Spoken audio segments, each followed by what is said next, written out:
Thanks for coming for this, my informal talk on Jamie. And obviously, we're very thrilled about doing this show. These are all paintings that came from Jamie, and they're all works that most everything is really within the last few years. So we can kind of circle back on that in a bit.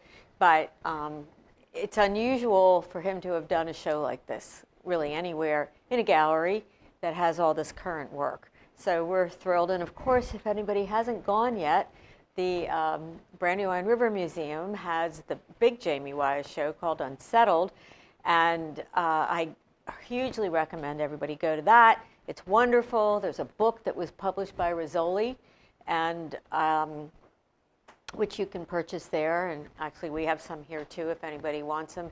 And it's about the show. That show opened a couple weeks ago at Brandywine, and it's going to tour to 5 museums in other parts of the country. So this is the opportunity to see it here. This is the closest place it's going to be for really anywhere else, I guess. And then just to give you one more update, and I think we'll put a notice out. There's a film that was done by Glenn Holstein, who also did the one on Andrew Wyeth for PBS, and he did one on Jamie that they started even before COVID. And that is premiering these days. So if it'll eventually show up on streaming, probably PBS, I think.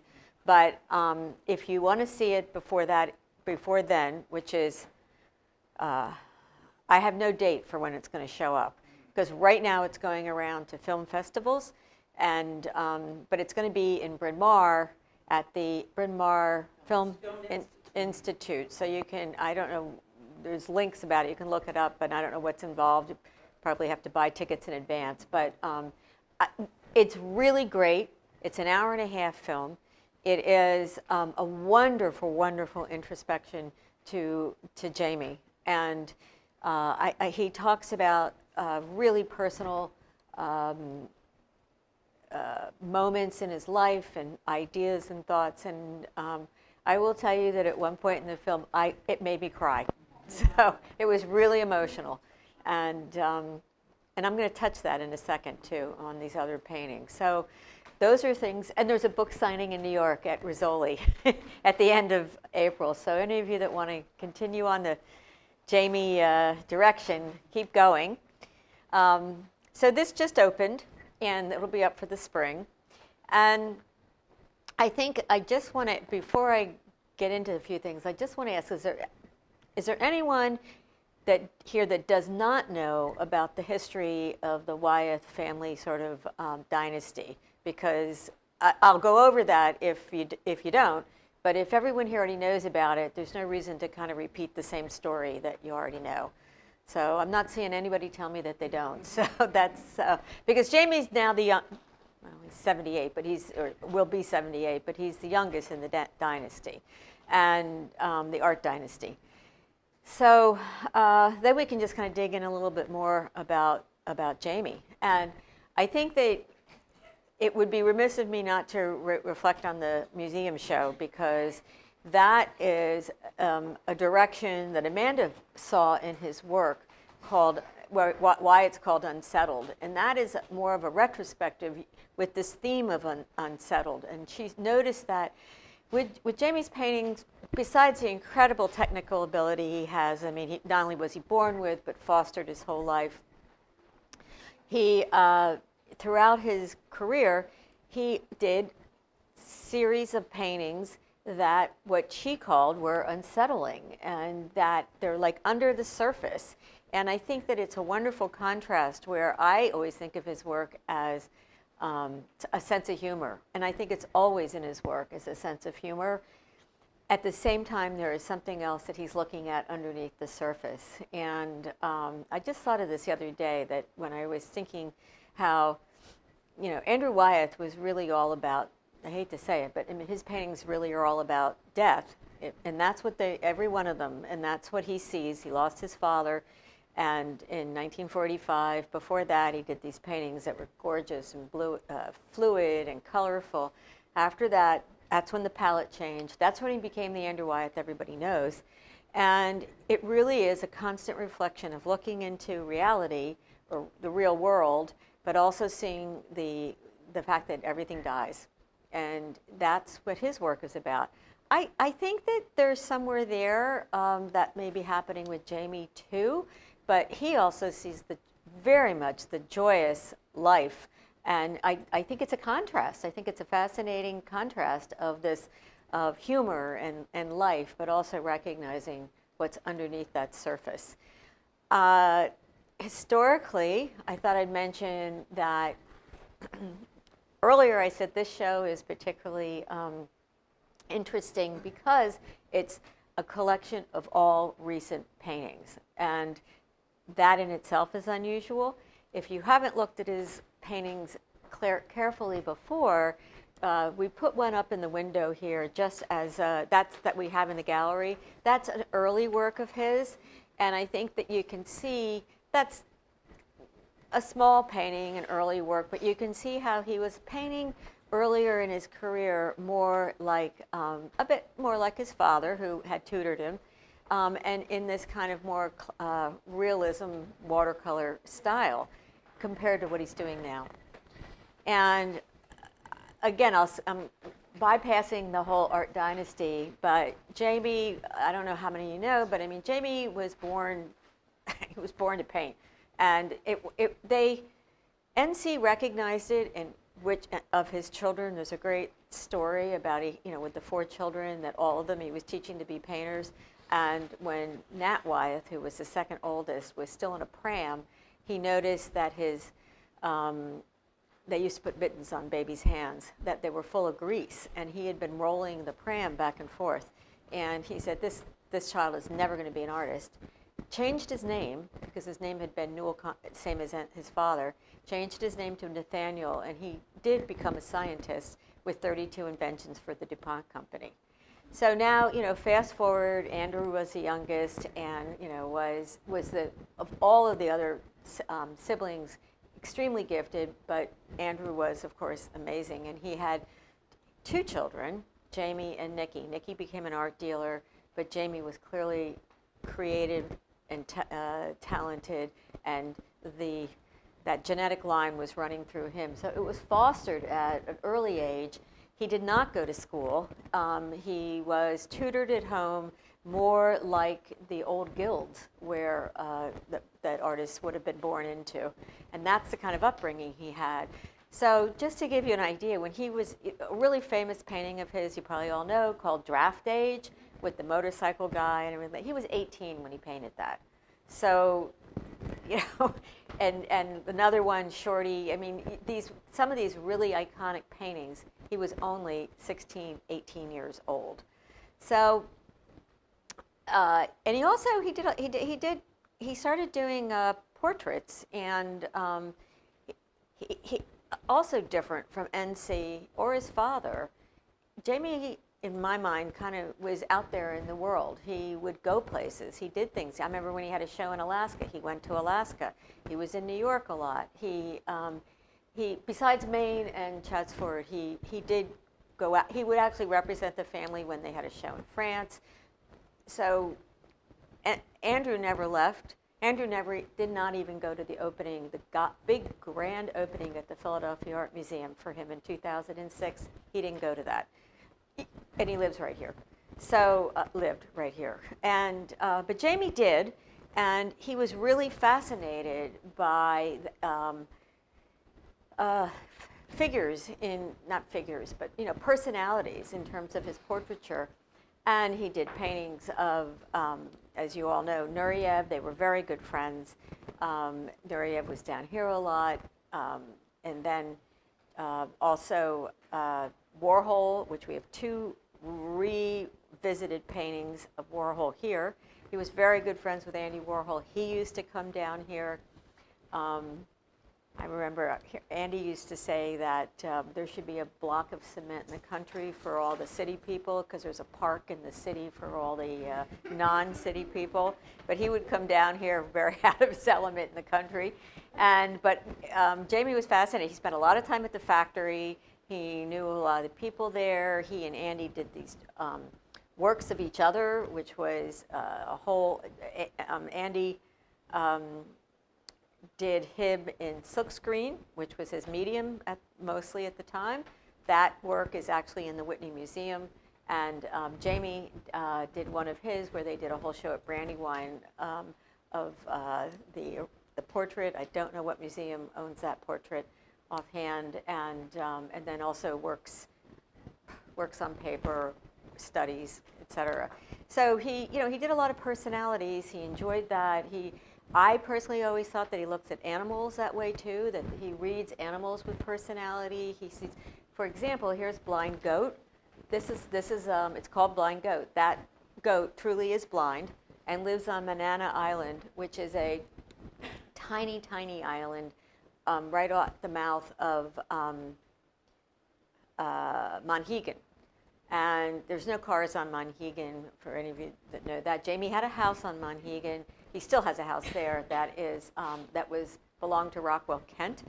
And this is just this little spit of land that's right at the harbor. But this goat really is blind and lives on the island and is kind of taken care of by the few people that live on Monhegan. So this is a very recent painting. This was done in this last summer.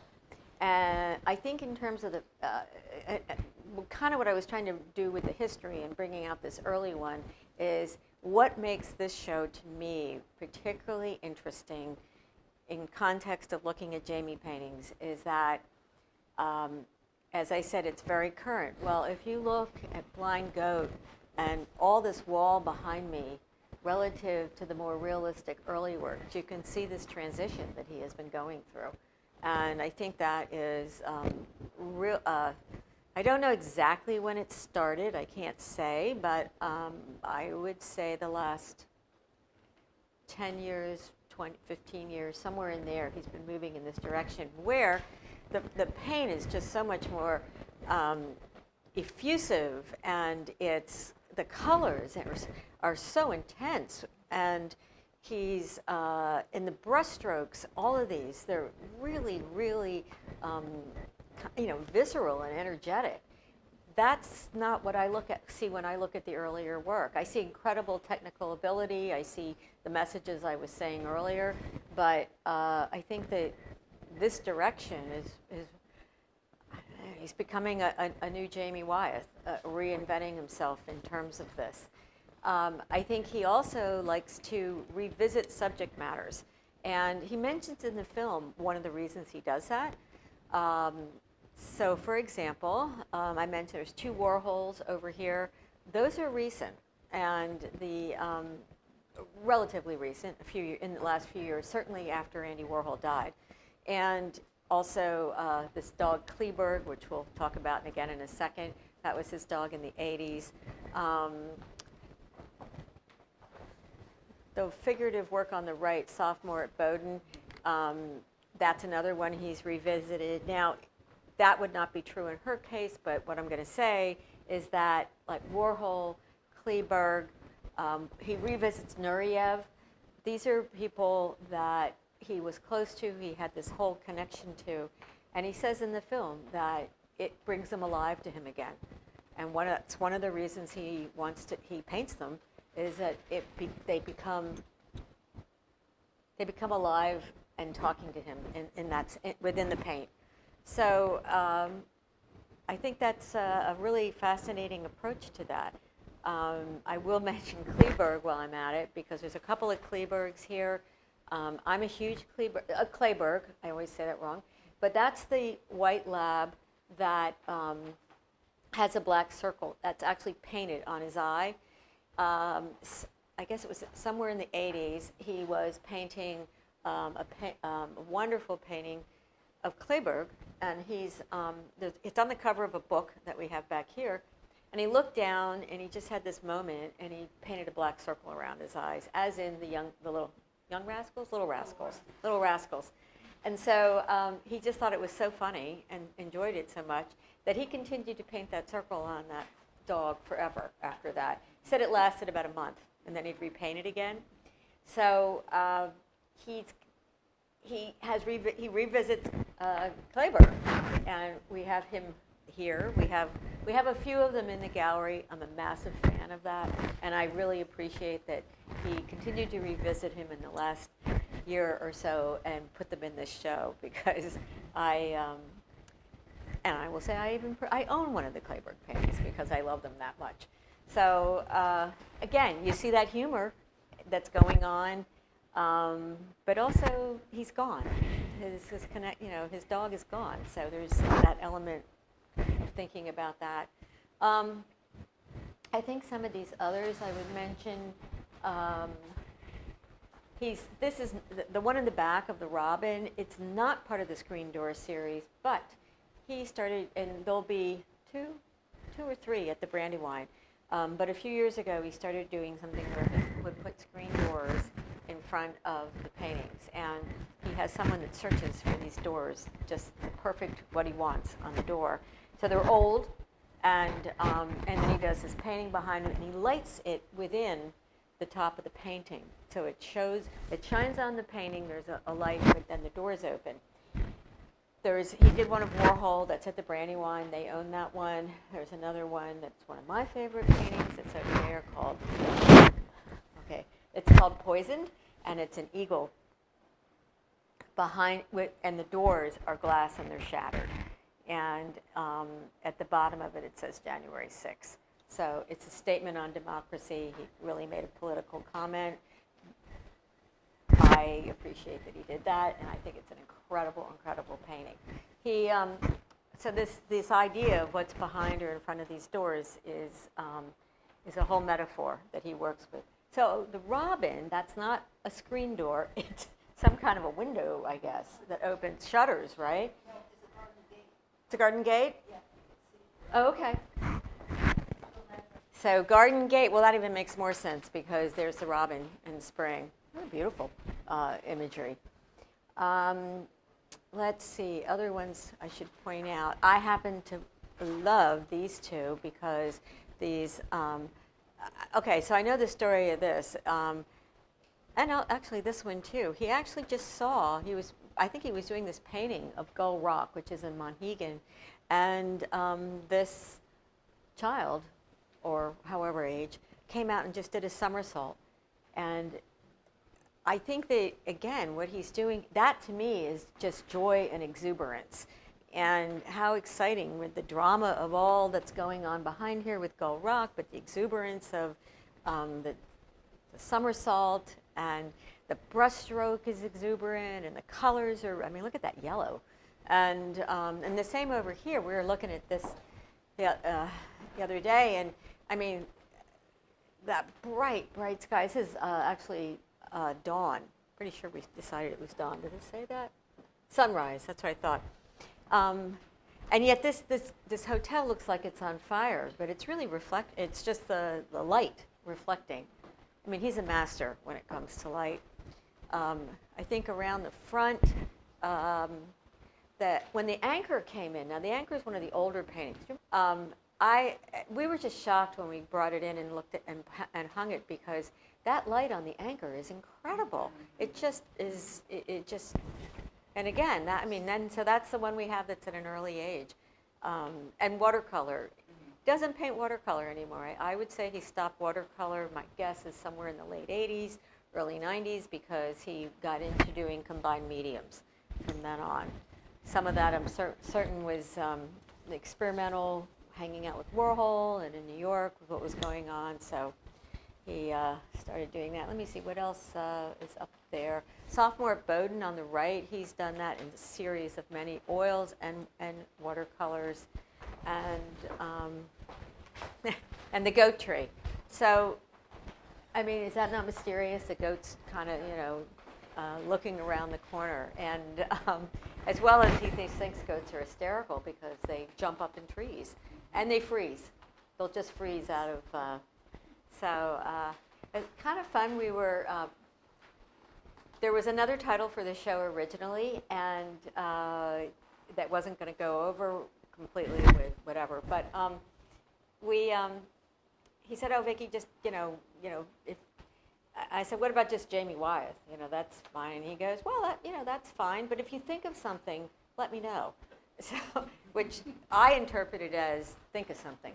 So I wrote him, and I gave him a list of like 10 titles I came up with, and he loved mysterious, familiar, because again, that really feeds into his sense of the whole family's sense of drama and excitement and again, mysterious. And I came up with familiar because, Andy Warhol's behind a piece of screen over here, and I mean, and so there's familiar subjects. All of these, or a lot of these anyway, are very familiar subjects to him, but there's something mysterious about all of them, and he loved that.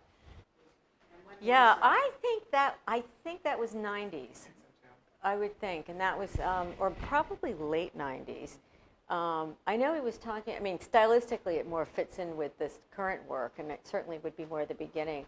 I know he talked about that in the movie, how there was this, they do this massive trash burning out on Monhegan with these flames, and it's like this, he was like, nobody even pays attention to it. But it's like this almost, sort of diabolical, of all these massive flames and burning. And so he just said, I just had to paint that. It was just so wild and crazy. And anyway, but I would think so. I have to look that one up. Well, no, he has not. And Jamie doesn't really talk about things like that. He doesn't really want to talk to people about what his paintings are about, unless he's just sort of mentioning some of the things I just said that were in the interview in the movie. I have a personal opinion, but I don't know. I don't really know, but I can say that the last several years have been emotionally very dramatic for him, and I think that would be really hard. And I've been wondering how that was going to react. I mean, he lost his father in '09, who was his certainly his constant. Mentor, and then he lost his wife, his mother, also a mentor, and his wife. And he says that Phyllis was his muse. And actually, he says in the movie that he realized that he was always painting for her, and that all his paintings were for her. And he actually said at a dinner the other night that he's still painting for her. He's still painting for an audience of one, so that she was his muse. That's up for you to interpret. Yeah, I mean that's the wonderful thing about looking at a painting. Everybody, I love this, and I told him about this. The one I was mentioning called Poisoned, that was with the shattered glass in front of the eagle. When I saw it, I instantly knew what it was. That it was a comment on democracy. But when I was telling Rebecca about it, she thought that it was a comment on gun violence. And I was like, no, I know that's not the case. I've never at once heard him mention gun violence. But I had kind of fun telling him that, because it's like everybody gets to interpret whatever they want, and that's what Rebecca saw, but that's not what he intended. But that's the great thing about painting. You get to decide. Yeah, you all get to filter it. Paintings of sophomore Bowden. He's done them for years, actually. And as I said, there's oils, studies, watercolors. That one, I'm not 100% sure if that was an older one that he brought out and reworked, or he just did it again. Because I know that some of these, he just did again. Support? Well, I think, I think that anybody like that is, I mean, whether it's any artist that is being criticized, including all the Wyeths, I think you have to be strong, because you just keep painting. It's not about what anybody really said. In the end, it's not about what anybody else says. It's about what you're doing. And I mean, he also really spends his time. I mean, he lives on an island, and he's the only house on that island, and he's by himself out there, and that's the way he loves it. And he rarely invites people out there. And actually, he's not, for all his charm, and he is so charming, and he's so eloquent when you talk to him, that he really doesn't ever want to see anybody. And his father was like that too. I said he didn't even go to his own show at the Philadelphia Art Museum. All he wants to do is paint, and anything that is taking him away from painting is an interruption. You would never know that when you talk to him, but that is true.